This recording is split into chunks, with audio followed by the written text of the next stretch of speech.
Welcome, everybody, to another fun week, the Agent Boost podcast. Excited. We've actually got a lot to go through. This episode, I think, is going to feel maybe a little all over the place, but we've had probably a lot of updates over the last few weeks, so we want to get it all out there to you. Meanwhile, we're in third winter or third spring or whatever the hell we call it here in Utah. The end of second or third winter. Yeah, whatever it is like, but that's... Many of you out there in other states can relate. Hey, but we did just get back from Hawaii, so we can't complain too much. Just that's why we didn't put out a new episode, like kind of the weekly episode last week. We put out content. We planned that. We staged that out. We had stuff we dropped. So yeah, we're kind of have a little bit of a glut of content right now. We had 5 podcasts we shot at Medicare, and so don't skip those. A lot of them had great content there. So go back and listen to those. Don't just stay in chronological order. Go back and listen to those. Yeah, we had some great speakers there, some great content. We're starting to I think the tea leaves are starting to come together. We're starting to look ahead at this year and what things are looking like there, and I think we can speak to it a little bit more. So yeah, why don't you, before we get into the kind of the news, the weekly report. We have good news. Big news today. Yeah, big news, good news, mixed news. Why don't you kind of give your thoughts on our Maui trip and kind of what is, Yeah, no, it was great. We spent, and we had partners there. We had agents there. This is a trip that is kind of becoming near and dear to us as a company, as an organization, and really part of our culture. And the one thing about our organization is we just have this very deep feeling that, yeah, we're doing, Medicare. We're helping people. We talk about it like their health and their wealth. What we do is in the insurance business, it's a noble business, right? If you're a good agent, you're helping people solve problems. They value you. You're doing a great service. We feel that deeply. But then also one of the things that we feel deeply is it's a relationship business, and we strive to find opportunities even with whether someone's an employed agent, an independent agent, you're 20 states away from us, we find ways to make the business be very meaningful and purposeful with that relationship. So that's why we're doing, agent elite trainings in person. That's why we go to a lot of the different events so we can meet and engage with our brokers. There's a lot of value in just being able to sit at the bar with somebody, whether you're having Diet Cokes or you're having cocktails or whatever it is, and be able to figure out like what makes them tick and build a relationship with them. We really like that. So to have, 4, 5, 6 days in Maui and be with our top agents and our partners, and to be able to, reward them for their hard work, but then also, just talk about, them and their life and their business and their challenges, and meet their significant other and kind of bond and build, that next level of the business. That's what kind of sets it apart. And look, we're talking about something that even CMS calls out in a call letter and certain things about golf trips or other things like that. Well, we always follow all the compliance guidelines and make sure these mechanisms are there, whether it be through ancillary products or other product lines or LOA, or you're an LOA or a W-2 agent. We're really conscientious of following those guidelines, but at the same time, people don't understand that that's a layer or element of the business that is really critical. And again, it's more than just trying to bribe or buy somebody's business. It's very meaningful. So it was a great trip. It was a lot of fun. Yeah, at a high level, I think most everybody got into insurance because they like what they do, right? They want to feel rewarding of helping people. But realistically, they also want to be able to have the means and the mechanism to have a good life, And one of the things that's been important to Dan and I over the past, 6 or 7 years is making sure that we can introduce or expose agents to, maybe some of the finer things in life, right? Because it's interesting to me how a lot of people, it sounds weird to say this, but they actually don't know how good certain things are, right? Until they've experienced them. Yeah. And then once you've kind of raised your standards for those types of trips or dinners or food and drink and experiences, you want that, right? And then that's why we do those producer trips is we have agents and agency owners that they want to do whatever it takes every year to make sure they're on those trips for a couple of reasons, right? It shows that they are valuable to, you know, their clients, to the company, but they want to be part of those experiences, and they want the recognition too, right? And that's even more so. And hopefully they want FaceTime, and they want to be able to spend days with you or with and also learn and grow and have that. They value the time spent with us as much as they do the experience itself, I think, at least. And also for me, it's great to be able to do that and treat somebody who has honestly worked their ass off for an entire year, because look, it's not like people just work for a couple months during AEP and do that. I mean, these people, especially with the challenges of the industry right now, with the regulatory environment, with the sales environment, with the restrictions, the people who are out there, they are working so hard throughout the year. It's nice to be able to say, hey, you know, let us treat you to something for a couple of days where you get to have 5 or 6 days in paradise to kind of recharge and reset, and let's go at this again. Yeah. And we do it. I feel like we do a good job, and those experiences are something for everybody. Everybody comes away with thinking those are some of the best vacations they've ever taken, right? I think some people kind of have the idea, I don't really want to go on a lame company trip, or I'd rather go do something myself. I think we do a pretty good job, and even all these reps and agents that have made it before would.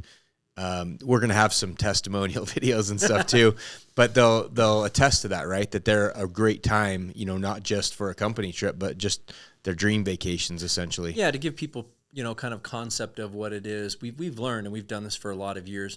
A company one trip is not great when you go to a tropical destination and you spend 3 full days in a conference room somewhere, falling asleep, listening to speakers, right? And so we've learned a really good balance of just having, you know, an activity that we all do together. And this time it ended up being, you know, snorkeling in like Turtle City, you know, and Molokini Crater, and taking like a jet boat out there, and, you know, just seen people in a different light, and a different side and a different personality was also a lot of fun. And we did that. And then we also had a dinner, which, you know, we had sponsors and partners pay for. And some of them flew out to spend time with us, and really appreciative. We had agencies and potential agents that were interested in joining an agent booth. So it was nice to host them all out there. Yeah, had a great meal. And so we kind of leave it that over a course of like a 5-day trip that, you know, we have a designated meal or an activity. And then outside of that, it's just more, we form like a group me. And every one of you listening who has any sort of kids and any sort of sports or activities, you all know what group me is, because we're all in group me hell with like 4 different group me's. But, you know, we had a big group me going, and, you know, and it was fun to just be like, hey, y'all, we're going to go on this hike over here if anybody wants to link up. We're going to go do this activity. And so everything ended up being kind of at your leisure, whether you wanted to or not. And so people had the ability to kind of just break off with their significant other and have their own agenda, or be able to kind of meet up with like-minded people and do some fun activities. There's usually the adventure crew that's out doing a lot of activities and very active. And then there's usually the leisure, chill around the pool and the ocean and have some drinks. It's called the cocktail crew, right? Yeah. So it's something for everybody for sure. Well, before we move on and get to the news, you're like, I don't care. Next year we're doing it where, Dan? Grand Cayman. I picked it. Yep. So, hey, I'm all set. I got the ticket. I'm going to the Cayman Islands. Anyways, 7 Mile Beach. It'll be chill. Yep. It should be a great trip. Same thing. You know, we do it. There's a lot of organizations and sales organizations out there that do it, but we really, it's something we look forward to again. So hey, it's already on the calendar. Yeah, if you're interested, hit us up. You know, we'll tell you how you can make it. My goal is to have a spear gun by next year, still. And I want to do some spearfishing while I'm there. You got to get scuba certified, or at least learn how to deep dive. I did that, remember? I just have to I'll go with you. And do a refresher. Come spearfishing with us in the Caymans. Yeah, that'll be good. Hey, you can spearfish and you can snorkel there, because, you know, I'm not looking for, you know, massive fish. I just want to be able to shoot it and grill it, all right? So I'll get the bigger fish. There we go. Down on the bottom. Anyways. Well, let's kind of parlay into some of the big news of the week, just kind of the hot off the press issue of the day today that everybody's kind of, losing their minds over is Anthem just announced. Elevance. Oh, yeah, excuse me. Elevance. Formerly known as. Anthem announced that essentially all their MA non-DSNP are not going non-commissionable, but they're all just being suppressed, buried, covered up. So here's one thing that I'm just going to share too that I guess I'm miffed about. And look, they might be mad that I'm saying this, but I'm frustrated the fact that they didn't send out an announcement to everybody nationwide and say, hey, we're nationwide suppressing all the HMOs and PPOs and MAPD and everything else. They did it state specifically. So everybody's been getting an email. Well, guess what? If I'm licensed in all the states, I've gotten an email for California. I've gotten an email for Indiana, an email for Ohio, an email for, and so it's looking like it's a state specific thing, but it's not. It's nationwide that they're saying basically all of our MAPD plans, HMO, PPO, like whatever, they're all suppressed. So they're not on any quoting platforms. You can't enroll it. Oh, and by the way, you can't order paper apps anymore. So, hey, you can get paid a commission, but how is an agent? Good luck figuring it out. How are you going to write it? How are you possibly going to figure out how to do an enrollment if it's not an M producer, if it's not on Sunfire, if it's not on Connecture, and you can't order a paper app? Then how are you going to write it? So my whole point is, how is that different from being non-commissionable? And I also would say, from a regulatory perspective, from any DOIs, insurance commissioners, CMS. NAIC, CMS, like how, I don't know, what's your thought on that? Because they're saying, hey, we didn't make it non-commissionable. It still will pay a commission if you can figure out how to write it. Well, it's just the spirit of the letter of the law, the spirit of the law. It's we get used and abused and have to do all these fraud, waste, and abuse trainings about things like steering, right? And at a large scale, what's more steering than something like this, And I just don't, it really doesn't make sense to me how CMS can allow a large carrier like this on plans that they filed for in advance. There has to be some sort of. Well, also look, they had the rate notice, they had the rate book, they knew exactly what reimbursements were going to be. They have a big, robust, department and actuaries and people who are running their STARS program. They kind of knew, or should have actuaries that know where they were going to land. You know what I mean? So it's not like, from my perspective, where was the surprise in the funding? Well, right? You and I, as business owners, imagine we have a bad quarter, and we just decide, you know what, agents, we're just not paying out commissions. I know that we'd been doing that in the past, but oh well. We're not making as much money as we thought. So, that's going to go away. We're going to stop paying those out. It's just, it doesn't make any sense. And, we've talked on this podcast many, many times over the past year and a half about, brokers, and the kind of message of the day is brokers are part of the problem, right? They're causing a lot of fraud, waste, and abuse or whatnot.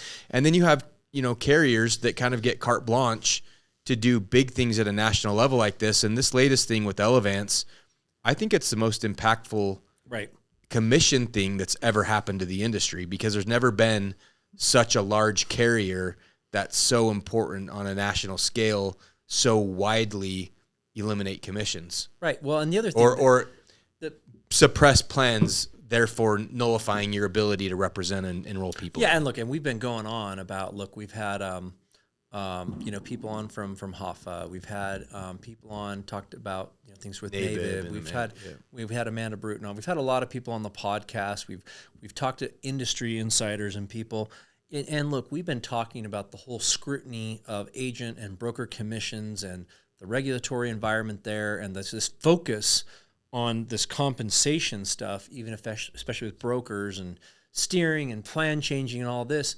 And at the end of the day, look, I'm just going to continue to, my opinion of it again is, of course, this is all like the red herring, and I'm really pissed off about it. And I'm finally to the point where I'm just like, look, how many months can we go on and on and on about this? I will give props to Blue Cross of Michigan, and I'm going to have Mosiah, my guy, share this, this image that they had shared the other day online. Enhance.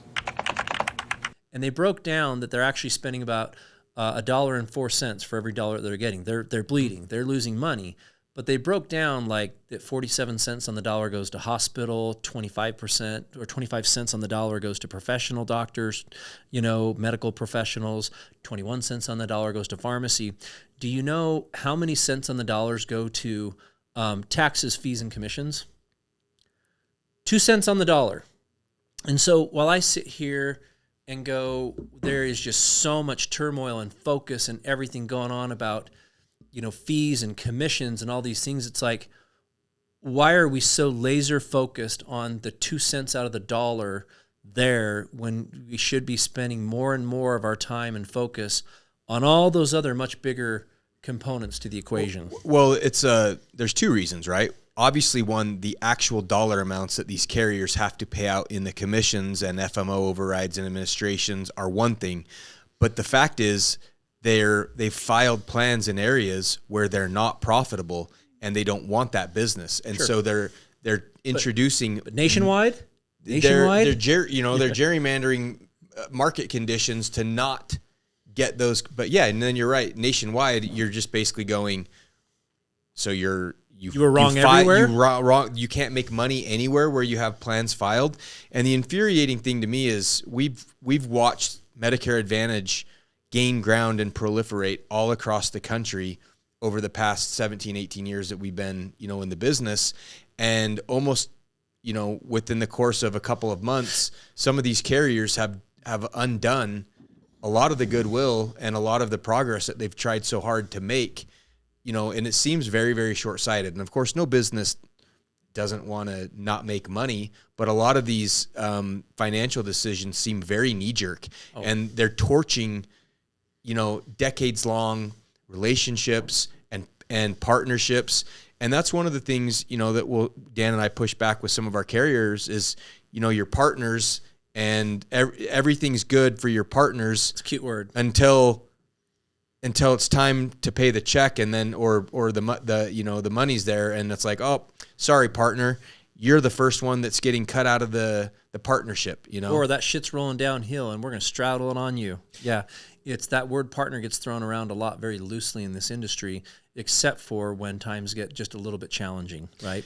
And I will say this, and I've referenced it many times, the North remembers, right? For those of you who I keep saying about the brokers, the distributors, the agencies, everybody out there, look, I keep score. I'm sorry, but I keep scores, and everybody else out there should be keeping score. You should remember exactly the situations that you're in, who got you there. I have a very, very good working knowledge of where we're at as a business owner and a professional, how I've arrived at this position I'm at, who were the agents, the agencies, who were the carrier partners and the vendors, who were those relationships that actually helped me get here. Where have I been in a difficult spot over the many, many years? Who was actually there for me? Who wasn't? I don't forget. I have that all, and that goes back to there are partnerships out there that are truly like that I will bleed for and go the extra mile for because they've been there for me. And there's other people who it's just like, but by the wayside. Well, it's interesting to me that we're talking about this because, we won't go into detail, but we even had a situation this week where there was an agency partner of ours where from no fault of our own, a carrier, we were not getting the money that, we thought we would or should, or money was missing basically. And, Dan stepped up to essentially wash that away out of, the company's own pocket. And that's a partnership, right? Carriers going, things aren't looking good. Let's torch these decades-long relationships. And, we got to make sure that our quarterly share price gets up right away because, I'm in this CEO position or I'm in this corporate position and I don't want to lose my job. Just seems really frustrating. And, it's hard to continually defend a lot of, these big entities when they make cold-hearted business decisions like that sometimes, and they might have 16 challenging quarters ahead now, for all we know. And now you go, you sold your future goodwill and distribution that you may need in the very near future down the road, just to kind of stem this loss. And so it's really unfortunate. And I'll be honest, I was a little bit surprised to hear that today because I thought with the increase in the funding environment and, well, they actually had a good quarter too. Exactly. That I thought kind of the worst of the non-commissionable or the suppressed plans was over and that we were, probably going to see the pendulum starting to swing back already, and I guess I was very wrong. And my concern with, an action like this from a big, reputable national player is it emboldens, these smaller and the regional carriers to go, well, they did it too, and this is a copycat industry. And once somebody, paves the way and kind of makes it okay, others tend to follow suit. And it's interesting that I find from, again, my perspective, and of course I'm biased, right? Because I'm in distribution, right? That's what I'm throwing it out there. Of course, I have a different viewpoint than other people in the industry, but I also look at that and go, it's interesting to me that there would be so much emphasis, effort, dollars spent, litigation, regulation created to go after agent or FMO commissions. And there would be such an intensified effort there for the last year and a half, but that there wouldn't really be any sort of an appetite or a desire from like a DOI or an NAIC or CMS to kind of question, decisions like this from a carrier. Or to have any sort of an appetite to even explore and be like, maybe we should put some guardrails in place that kind of limit, these kind of levers that they pull and when and to what extent or, how often. It's just interesting to me that there would be no appetite to do that. Yeah, so. And again, we've appreciated our business relationship with them. We want to be great. We really do want to be great partners. We want to write plans for them, for their policies. Things like this just make it very, very difficult, and it just, it puts us in a hard position too. When you're as an FMO or distributor, you're the linchpin, the link between agents and the carriers, and then all the agents come to you and they're like, what the hell? Yep. And you're like, I know, I'm sorry, and then we have these meetings and these relationships, and we want to grow them. We want to be great partners. It just makes it really difficult. Well, and I think that the more and more carriers do this, look, it's not just them, right? I mean, when we outlaid, what AEP was shaping up to look like this past year, and all the carriers were announcing suppressed, SAR, non-commissionable, all of their different areas, their footprints, their H numbers that were all going to be impacted. It kind of was like this big gut punch. We kind of knew some of it was happening. It was obviously a lot more, I guess I would say prevalent than we thought it was going to be. And, to the point that we had 25% of all MA people had to enroll into a different plan. There was that much disruption this last year. Yeah, 26% during AEP, and that's not even OEP, right? And again, it goes back to, that wasn't the freaking dirty broker out there trying to get their grimy commission churning things. It was all a result of all of this disruption that was happening at the carrier and the plan filing level. And so then you kind of look at that and look forward to more activity. And then as AEP went, more and more H numbers were being suppressed or more non-commissionable. Now here we are past OEP. There were some that announced in OEP. And now we're sitting here in lock-in going, for God's sakes, it's April. Really, this is continuing? Like, at what point? I think it's just more fuel to the fire that I think is going to, at some point, I would imagine, hopefully, force CMS's hand to kind of say, hey, we have to put some sort of like stipulations or guardrails in place around this. I would hope, but it's just more fuel to that fire, I think. Yeah, it's interesting because it kind of, you go, why now? They just announced that the funding environment was they were getting twice the increase that they expected, and they had a good quarter, and you go, why now? Well, the other major piece of news that we didn't talk about last week was United Healthcare essentially announcing their quarterly earnings and setting their target projections going forward, and they had essentially the worst quarter in 20 years. Yeah, in a long time, and their stock price dropped, over this week about 25%. And it's interesting because United had grown quite a bit during this past AEP, and essentially they'd thought they'd position themselves, hey, we're stable in all these areas.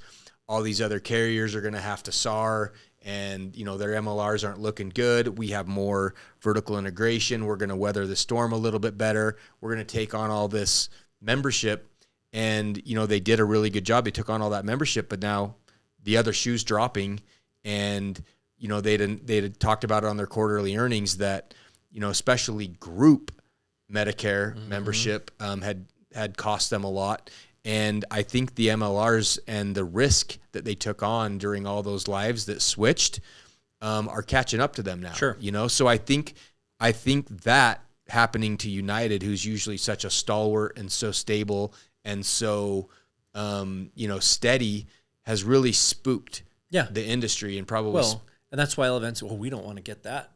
We don't want to get shouldered with that, right? And so, but from the same perspective, you go, but look at UHC, and of course, I'll get back and redact, on a podcast here in 2 weeks if they do something similar, but I don't think they will. They, of course, handle it like I would say like a big boy, and if they, made some sort of a lapse in judgment, they took on too much risk, they're going to, in a very sophisticated way or model over anywhere from a quarter to a year or 2 years, they'll figure out a way to be very surgical and tactical and find a way to recoup those dollars and do it in a manner that's not highly disruptive. Correct. Well, the other reason why they were struggling with the reimbursements and the finances is the V28 model, right? And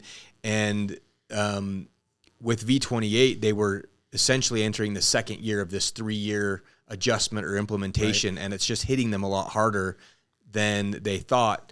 And, their Optum side of things was experiencing more losses than they recognized, than they initially thought as well. And, like you said, to their credit, they are going to figure it out, right? They're going to make the necessary tweaks and adjustments. And like you said, I really don't think that United's going to go, oh, well, we're going to go They don't do things from like a very knee-jerk reactive perspective. They're very thoughtful about it, and they look at everything from a very long-term horizon. They make small adjustments that make sense and causes, again, the least amount of disruption. That's what I've seen from them. And by the way, I was United Healthcare ICA in freaking 2007. I've known what and how they do things for the last 18 years of my life. I've seen it. Yep. So, yeah, and my one kind of worry is I hope that, United isn't in a situation where they feel like they essentially need to, SAR or exit a lot of people coming up this fall. I don't think they will be, because I think they're going to get that increase in funding. I think they're going to make the necessary adjustments. But I think that's what a lot of these carriers were concerned about, is that United was essentially going to offload this non-profitable membership somehow onto them, and then they wouldn't. They're like, oh no, if United can't make it work. It's like, I call it musical chairs. Yeah. Who's going to get screwed when the music stops? Yeah, who's going to be responsible for the costs of this live, right? Or you foist somebody. If you've ever watched that Curb Your Enthusiasm episode where they foist you foisted her on me. And You foisted Mara on me? I did foist her on you. You did. I did. You I really did foist her on you. Yeah. Get rid of the assistant. It's kind of what it so is. Who wants to foist the membership onto somebody else? Yeah, lots of news. Big news coming out today. Let's talk about something positive. That I think that agent. If I'm an agent listening to this, I go, give me something good. And along with the funding increase, and we have good stuff. We just got back from a freaking high producer trip. Yeah, it's all. Hey, we always have good stuff. We're like crushing it. We're growing way year over year, doing awesome new agents, higher volume of sales, higher app counts per agent, better arts. Things are great for us. It's good to be Agent Boost. I mean, but I don't know. It's good to be Agent Boost. It's not good to be maybe Elevance today, but or an Elevance broker manager. It's really they're taking a lot of arrows today. It's positive for us. Yeah. So, well, shout out to Jared Strock, because he was the first one that put this analysis together that I saw. But according to the increase in the per CMS marketing guidelines, he referred to something called Table I-1, and usually in the national per capita smart guy MA stuff. growth percentage, right, or the NPCMAGP. That's quite the the increase is going to be 10.72%. So basically, he analyzed FMV, or fair market value commissions, historically, and he's projecting that agent commissions are going to go up by 10.7% essentially. And so what would that mean, right? That would mean that FMV, I'd had the figures in here, but are going to go up. So good news, agents. Unless something, they don't do what they've always done and apply the same increase commensurate to the commissions, it's looking like we're going to see an increase of about 10.7% to FMV, which I think it's like, finally, we've seen a couple percentage points over the past couple of years that, as we all know, have far not kept up with inflation. And I think that just, is a bigger step to bring commissions more in alignment with what things need to be. So yeah, which is again the opposite tone of what we're hearing, right, from people, and this fight over commissions all the time. But again, going back to it, you're right. It's look, COLA doesn't keep up with inflation, right? Agent commissions doesn't keep up with inflations. I mean, most things don't keep up with inflation. Housing prices don't really, you know what I mean? They're not in alignment. But I mean, you start to look at it over the last, especially 4 years, and just how significantly the cost of goods has increased. It's labor, it's technology, it's everything has been much even higher than just the inflation. So for sure, compensation and commissions have lagged behind. Well, and you and I have been talking a lot about this the past couple of weeks, but the way that the industry's evolved with the commissions and the money not quite keeping up with inflation, and not only just inflation across the board, but the cost of doing business and the increased marketing rules and regulations that have compounded year over year for the past 15 years have really created this marketplace where it's extremely difficult for an agent to market, right? Or even a carrier. How do you actually effectively and cost efficiently market? And if you're a field agent out there, you're using these FMB, these field market commissions, that's an all-in compensation piece, right? That means that's got to take into consideration any acquisition costs that you have, no matter what that be. If you're an agent, how did you attain that business? How did you get in front of that client? Did you go to some sort of event? Did you file an educational event? Did you drive in your car that you use for work? Did Correct. you buy a $40,000 car that you maintain and buy gas for and pay insurance on to go drive to somebody's house an hour away? And buy your laptop and buy your, your clothes and all that kind of stuff. Did you try to send out a mailer, which we know is an extremely diminishing return, right?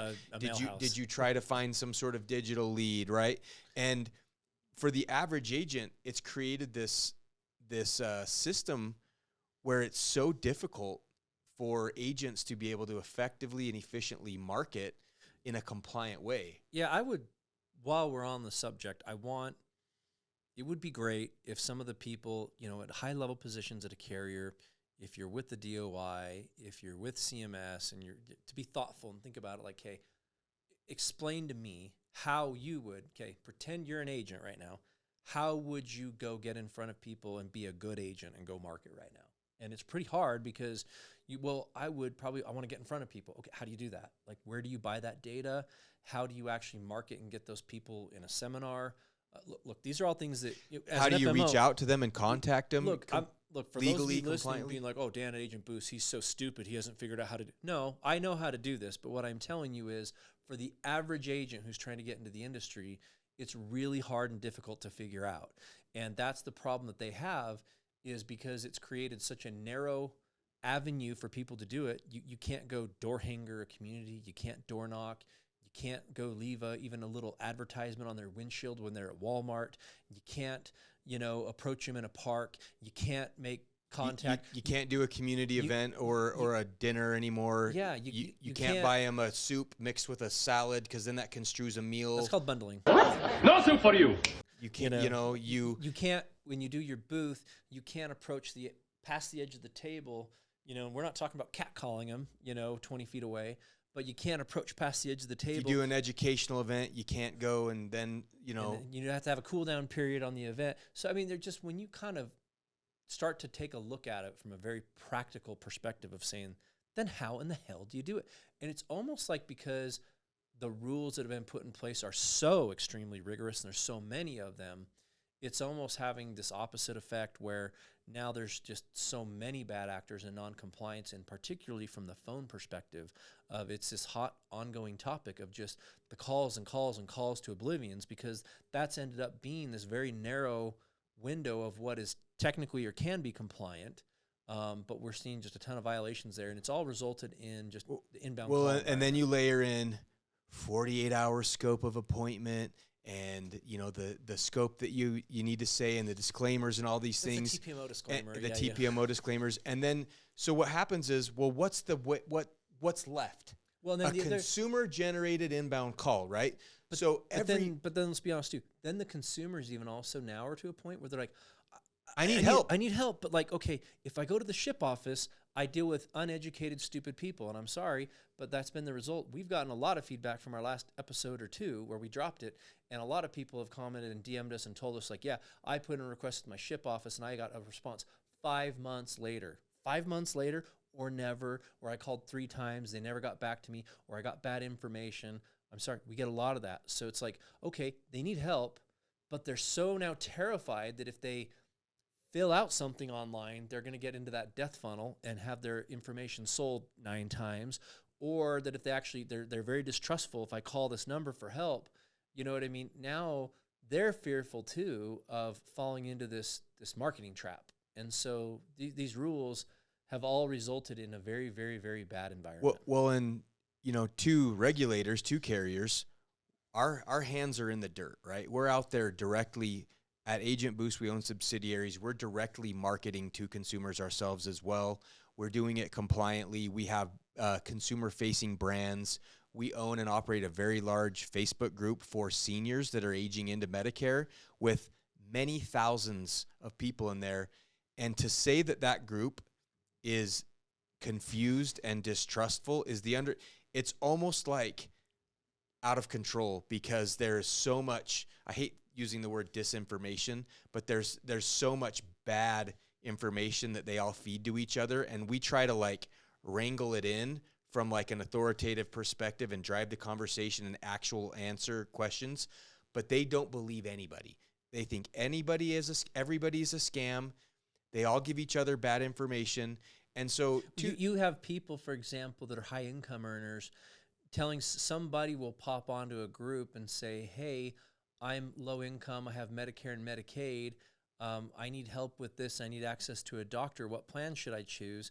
And you got somebody who's a high income earner with IRMA on a supplement saying, you should get a plan F. You should get this plan, Medicare F that I've had for 10 years that. I'm like, bro, it's illegal to sell this person a med sup. You don't even understand the dynamics. They're just trying to get access to care.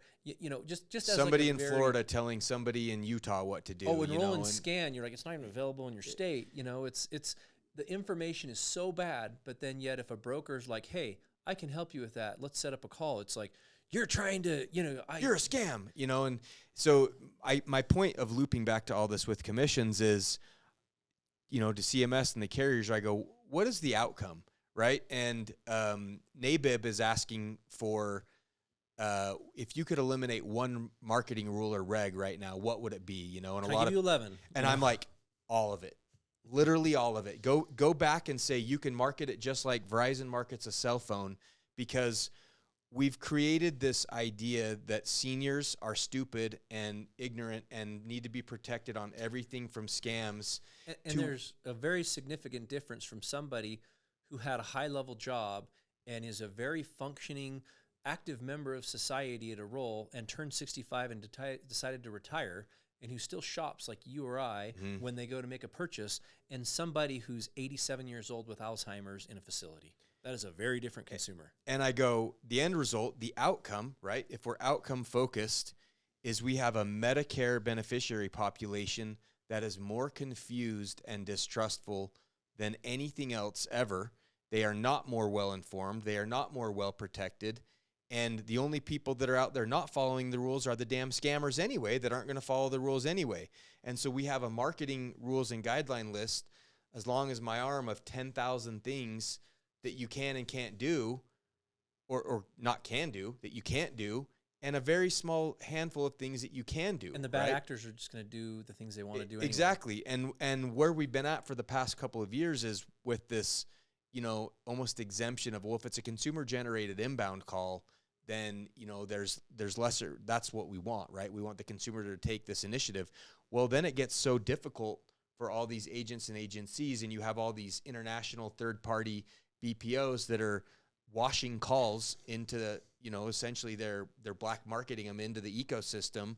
Where did that call originate from? Was it actually a consumer generated? Now, I'll harp on that and I'll put in my little snippet here, because I had to deal with this week, just so everybody knows, is one of the things for you all as agents to be very, very, very, very leery about when you're buying consumer-initiated inbound calls out there is you have to track it from point of origin all the way to getting to you as the agent. And ultimately, a carrier is going to deem you to have the responsibility and the onus for that, not that lead vendor. They're not subject to CMS, unfortunately, but you are. And so what I'm saying is there's plenty of vendors out there who will charge you 20, 30, 50, whatever per inbound call, but you're getting a transfer. But what we've seen is a trend where you have an offshore marketing company, call it in the Philippines, Brazil, wherever it may be, offshored. They don't follow the TCPA laws and everything else. They're offshored. And then you get them just cold calling, outbound, harassing the shit out of beneficiaries. They're just calling hundreds of thousands of people and getting somebody to say yes or get them interested following a script. And so they're outbounding non-compliantly, but then you're buying an inbound call, and they're once they get that person saying yes on a cold outbound, then they're transferring that, and you're buying a warm inbound consumer-initiated phone call that wasn't a warm inbound call from the consumer, but you don't know any better because you haven't traced it all the way back to the source of origin. Exactly. And that's what we're seeing. Well, so then let's say, how do you market to get a consumer-generated inbound call? Oh, that's easy. You get really good at spending tens or hundreds of thousands of dollars on digital ads to run HPMS approved ad scripting that's all opted in, that's got very narrow language, that a lot of times is more confusing for the consumers than it is helpful. And then you hope that you're able to have enough marketing dollars and runway to split test your ads to make sure that you get an art. It's just an extremely complicated, convoluted system, especially when you're talking for, average mom and pop shop agent out there trying to just be helpful, right? Mm-hmm. And I've been saying lately, I go, let's take a couple examples here. Well, so and also just so people know too, if again anybody is listening who outside of the scope, if you're a high level person at a carrier, a regulator, anybody, at CMS, you have to think about, okay, so if the barrier of entry is difficult and the CPA, the cost per acquisition, or even CPS, cost per sell, is high, because let's say you're a good actor, you create a marketing campaign, you create collateral, you create ad sets, whether you're sending direct mail, whether you're pushing traffic to a site, whether you're doing social media ads, whatever else, you're having to have somebody create those ads. You're going to file them onto HPMS, right, to be compliant, get opt-ins from the carriers. Then you're going to run those ads. They're maybe not as salesy and effective as you want them to be because they're compliant. Mm-hmm. So then your CPA is going to be worse or higher cost. And then it's going to take you maybe 18 or 24 months to be profitable on that. Well, who can do that? Well, if you're a big institutional investor, you're PE backed, something like that, you can do that with capital. But if you're Bob the agent in a local market, you can't wait and deploy capital that you don't have or possibly have, and then wait 2 years to go and be profitable on that business. And then get paid a 10-1 effective prorated commission of $60 when you just spent $500 to acquire the business. Yeah, you're out of business and getting a job somewhere. Yeah, and so what I was saying is, let's take a couple scenarios here. Let's say a nice, clean-cut young woman gets a soliciting permit to go door to door, a licensed insurance agent, and shows up and knocks Mima's door, and it's like, "Hello, ma'am. I could help you with your Medicare. I noticed you were turning 65.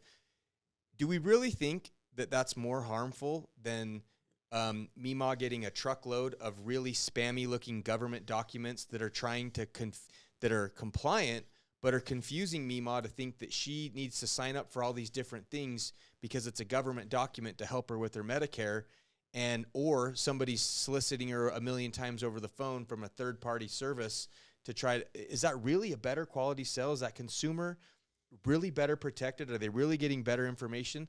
I don't think so, and I think that there's a lot of ways that consumers could and should market the way that we all buy things in a way. And we're all, we want to take this idea that we're protecting these consumers from bad actors, and we've created an entire system that's the barrier to entry. Well, and I guess so the question confusing. I would have is, look, the argument is seniors are vulnerable and they don't understand things and they get taken advantage of. Well, do we have those laws in place for T-Mobile to market cell phones to seniors? Do we have those rules in place for, whatever else, like a meal prep company to sell healthy meals to seniors? do we have those same rules in place for, you know what I mean? But Like, this is my point. We already have all the protections we have in place. Right. Every person that processes a piece of business should be a licensed professional with a fiduciary duty. If you find people that are acting in bad, that are abusing, there's got to be repercussions and punishment. And there's an enforcement issue, not a compliance and rules and regulation issue, And, that's just a quick aside, swerve back to the original. we could have done an hour-long podcast on that, by the way. Yeah, but that's just been something that's been, really, I've been thinking about a lot lately. But I back to the agent commissions and FMV going up, I do think it's very good. One final thing I'll say. Pulling it out there, if it's significantly less than that, it's going to be an outlier. So, Yeah. That, again, this is hypothetical, right? Like, this is just based on historicals and what they've done with that 7-letter acumen, national growth per capita, MA, blah, blah, blah. It should go up by that much. Now, one of the things that I was really annoyed to see, or that I hope CMS solves with this new administration, is the fact that there is still a difference in commissionable amounts between different states now. I would love to see I've asked that twice in this podcast. Any regulator show me where in Pennsylvania it's more expensive to live, market, and why you should be compensated more than Park City, Utah, or than Seattle, or Portland, Oregon. Show me what are you referencing, or why we have different commissionable amounts in these different states, why California is so high across the board. This is not New York. These policies are so antiquated, and you just go, how is this not something that's very fixable, where somebody at CMS looks at this compensation and goes, wait, why are agents in these states getting paid more than agents in these states for the same work with the same? That makes no sense. That has got to be something that any year now somebody has to solve. Well, not only that, like, they have like these cost of living indexes, and they've changed significantly over the last 15 or 20 years, right? To your point, you've had movement across, to so much movement, especially since COVID, the last 4 years, where, there's literally seats that states are losing certain, house seats, and there are other states that are picking up more seats because of how much they've grown and how different it is, and the cost of living and the demographics have changed so significantly, and that thing has been there for 20 years. Is it really more expensive to do business in Stockton, California, than it is in our county right now that we live in Utah? I can guarantee that is false. Yes, exactly. So why are we making, they making 20% more on commissions or whatever it is? It makes no sense.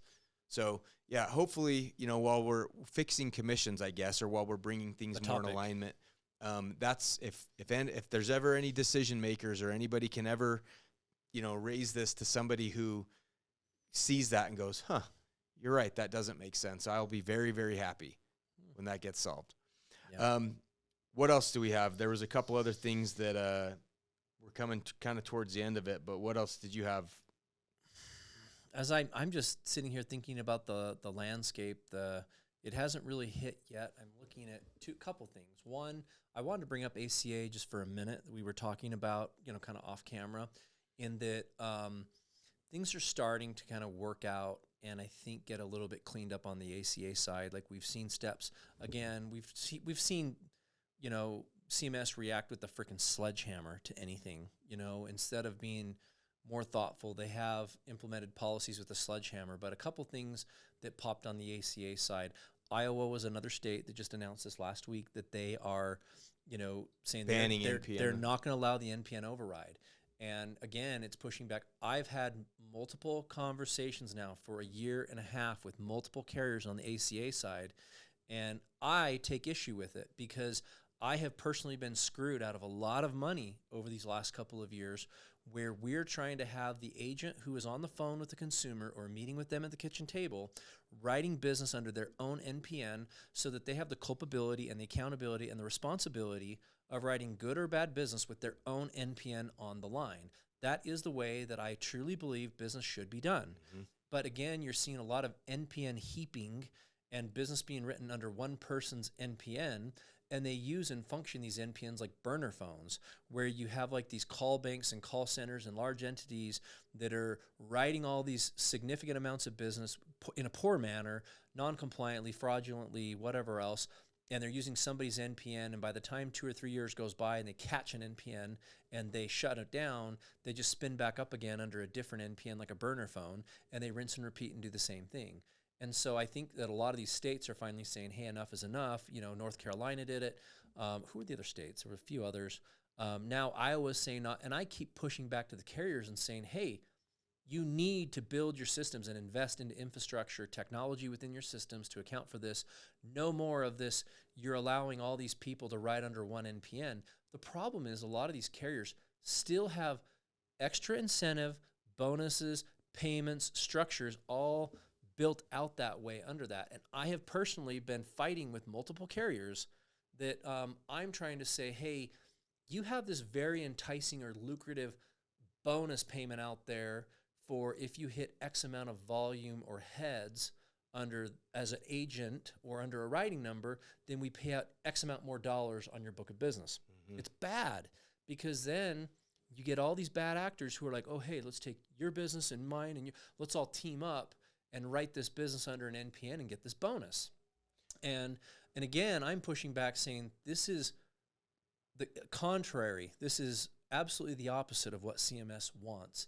And you need to fix your funding mechanisms, and you need to fix your systems, and you need to stop doing this crap. And I'll be honest with you, it has completely fallen on deaf ears for a year and a half, and I've been really pissed off with a lot of these carriers. Well, and it creates another problem, too, down the road, because what we've seen and experienced with multiple carriers is then an agent that wrote the business, that has the relationship with the clients, that produced the policy, but wrote it under some other upline's NPN or trainer's NPN or agency NPN, goes to leave, and they're like, no, you don't own that business. This entity, this NPN owns the business, and then they're screwed. And so it either traps that agent and forces them to stick in a environment or an ecosystem where they're getting taken advantage of. Maybe they're being shorted on commissions, or they're not getting the support, or they're held hostage, and it allows these bad actors to just continue to hold them hostage, like you said, and it's just bad all around. Well, but then also, how can you root out and weed from a compliance and regulatory perspective? How can you root out all the bad when if there's one NPN and you got 50 bad actors that, let's say, are in an environment where they're just doing these AORs, they're faking a male and female voice calling in, doing unauthorized plan switching, like we call it, or unauthorized changes, AOR changes, whatever else. Like, you can't root those people out. You get that one NPN gone, but if you don't make people ride under their own NPN, how do you track and identify and root? You can't. And so again, I would put that out there with the ACA side and say, look, great. I like that Iowa did that. I think more states should follow suit. I am a firm believer that agents should write business under their own freaking NPN. And carriers, it should be a requirement that you have the ability to track at the policy level who was the NPN that wrote it. Mm-hmm. Which NPN, what agent wrote that policy that is tied or has agent of record to that consumer. And I would also say there is no reason, unless it's within the same agency, that there should be multiple NPNs or people that have the same authorization on a record. You know what I mean? Yep. So as far as consent goes, it's like if a new agent writes the policy and we try to revoke consent, and that person is working with an agent or an NPN, and you're the agent, and you submit a policy, and you say, hey, let's revoke all the other consent, how is it still happening that there's 14 individuals that have consent on that policy? So those are some of the things that that we're seeing on the ACA side that we still would like to see more, action, I would say, from DOIs, from CMS, and from the carriers. Yeah, one more kind of thing going on the ACA. Two carriers had their earnings today that reported on ACA, and both of them talked about enhanced subsidies and if they're going to be ending, and both were optimistic about those continuing in some form or fashion. Yep. And I was referencing a study that I saw last week that basically people will find this interesting. Yeah, basically that analyzed which states would be the most impacted if there was a reduction in the enhanced subsidies. And it was surprising. I'll link the study below on YouTube. But basically, the redder the state was politically, the more impacted it would be, because a lot of these the membership that's come on the ACA over the past couple of years has been in the red states. And so I think that a lot of people consider this, I'm using colors, hoping to not get right. Banned. So think of people. Blue. People thought like, donkey, elephant, and oh my gosh, because elephant, we're going to be totally screwed, and that these things are not going to get renewed. But look, they all play the game, and they want to get reelected, and they want to have their constituency happy. So we've talked about a lot. I've predicted that we thought that these enhanced subsidies would get renewed, and I think this further validates it. Yeah, so it would look like a really bad move in red areas if the enhanced subsidies completely went away. So if I had to guess, I would say there's going to be some sort of continuation, maybe not quite as aggressively, but I wouldn't think they're going to go away at all, because that study was very interesting to me. Yep. So a couple things we'll make sure, Mosiah, before we post, that we'll put our that link to I think Michigan, Blue Cross of Michigan put out on dollars that they spend on MA. It doesn't take a whiz to figure out if you're spending $1.04 for every dollar you get, that's not good math, but they kind of broke some of that down. I think I'll post that for this episode. If you'll post that study, that'd be some great resources for people to chew on. And, we always welcome comments, to our episodes. We like it. We like to hear that you're listening. We sure appreciate thoughtful comments more than like, oh, you're dumbasses and somewhat out of context troll, but hey, to be expected. Yeah. Those are always amusing, and we certainly get those. One final thing that I wanted to talk about and maybe ask for comments or outreach is, I'm hearing from agents, and I've been seeing some posts and reading some articles about with some of the cuts to Social Security already, it looked like DOGE had eliminated about 7,000 jobs in Social Security, or was going to. And I'm hearing that timeframes to activate Medicare Part B are starting to be delayed, that local offices are seeing delays, that call times are, sometimes 2 hours plus. So that's something that we're keeping an eye on too. I definitely know that Social Security's been criticized in retirement. Elon had talked about the mine that federal workers had to go down to get their files out of, to get which turned out to be real. Yeah, but Stone Mountain or Cold Mountain or whatever that thing is called. That was a real so thing. Maybe that's what has to happen to go down and get your Medicare file, start getting that going. But I'm just bringing that up because I'd like to hear if you're seeing that with your clients as well. Are you seeing being delayed on activation of Part B?